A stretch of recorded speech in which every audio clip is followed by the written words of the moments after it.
महाभारत एक विशाल महाकाव्य है जिसमें अनगिनत कथाएं और पात्र शामिल हैं।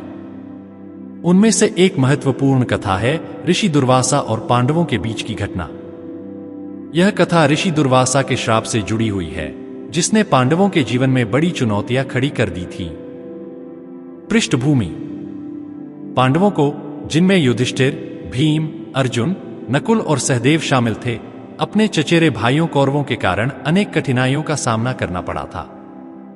दुर्योधन और उसके भाई पांडवों से अत्यधिक द्वेष रखते थे और उन्हें समाप्त करने के लिए विभिन्न प्रकार की चालें चलते थे।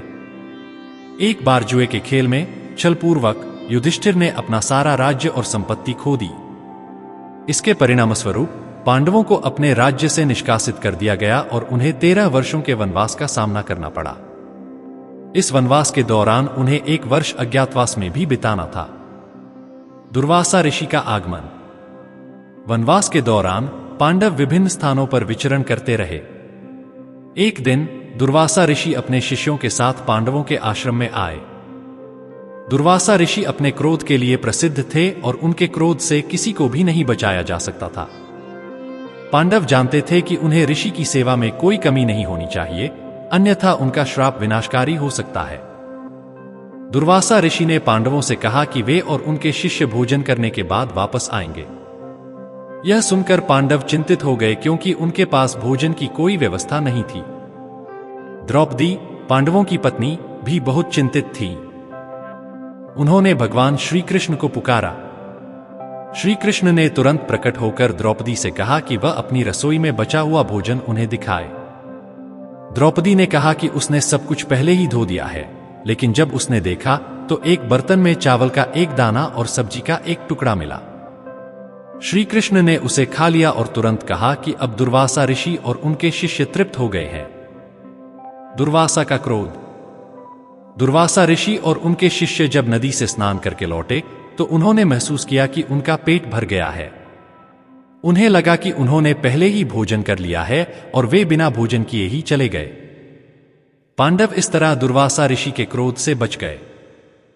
श्राप की कहानी: महाभारत में दुर्वासा ऋषि से जुड़े श्राप की एक और प्रसिद्ध कहानी है जिसमें उन्होंने द्रौपदी को श्राप दिया था। यह श्राप तब हुआ था जब द्रौपदी ने उनका अपमान किया था। यह श्राप इस प्रकार था कि द्रौपदी को अपने जीवन में कई कठिनाइयों का सामना करना पड़ेगा और इसी कारण द्रौपदी को दुर्योधन के द्वारा सभा में अपमानित किया गया था। ऋषि दुर्वासा की विशेषताएं: ऋषि दुर्वासा के चरित्र में 2 महत्वपूर्ण बातें ध्यान देने योग्य हैं: उनका अत्यधिक क्रोध और उनकी तपस्या शक्ति। दुर्वासा का नाम उनके क्रोध के लिए प्रसिद्ध था और इस क्रोध के कारण ही वे अक्सर लोगों को श्राप देते थे। लेकिन उनके श्राप में भी एक सीख छिपी होती थी जो आगे चलकर किसी न किसी तरह से कल्याणकारी सिद्ध होती थी। पांडवों की परीक्षा: ऋषि दुर्वासा का यह श्राप पांडवों के लिए एक कठिन परीक्षा थी। यह घटना यह भी दिखाती है कि भगवान श्री कृष्ण हमेशा अपने भक्तों की सहायता के लिए तत्पर रहते हैं, भले ही परिस्थितियां कितनी भी कठिन क्यों न हो। भगवान श्री कृष्ण ने इस घटना में दिखाया कि भक्ति और समर्पण के बल पर किसी भी विपत्ति से निपटा जा सकता है।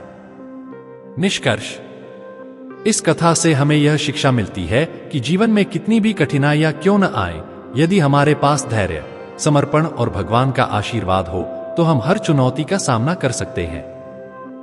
ऋषि दुर्वासा का क्रोध और श्राप, जो पांडवों के लिए एक बड़ी चुनौती बन सकता था, भगवान श्री कृष्ण की कृपा से टल गया। यह भी एक महत्वपूर्ण संदेश है कि अपने कर्मों के साथ साथ ईश्वर पर विश्वास भी बनाए रखना चाहिए। इस कथा के माध्यम से महाभारत हमें जीवन के अनेक गूढ़ रहस्यों और संदेशों से परिचित कराता है। यह कथा न केवल पांडवों के जीवन की कठिनाइयों को दर्शाती है, बल्कि यह भी बताती है कि कठिनाइयों के बावजूद कैसे ईश्वर की कृपा से सब कुछ ठीक हो सकता है।